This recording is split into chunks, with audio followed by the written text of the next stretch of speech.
नवरात्रीच्या 9 दिवसात 9 माळा देवीला कोणत्या अर्पण कराव्यात? तर नवरात्रीच्या पहिल्या दिवशी शेवंती आणि चोनचाफ्यासारख्या पिवळ्या फुलांची माळ देवीला अर्पण करावी किंवा मग विड्याच्या पानांची सुद्धा माळ आपल्याकडे अर्पण केली जाते.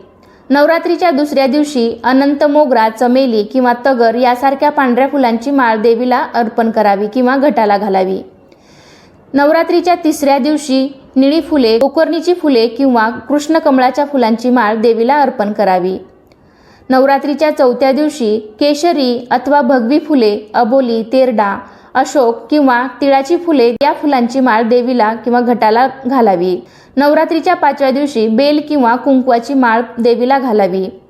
नवरात्रीच्या 6व्या दिवशी कर्दळीच्या फुलांची माळ देवीला घालावी. नवरात्रीच्या 7व्या दिवशी झेंडू किंवा नारंगीच्या फुलाची माळ घालावी. नवरात्रीच्या 8व्या दिवशी तांबडी फुले, कमळ,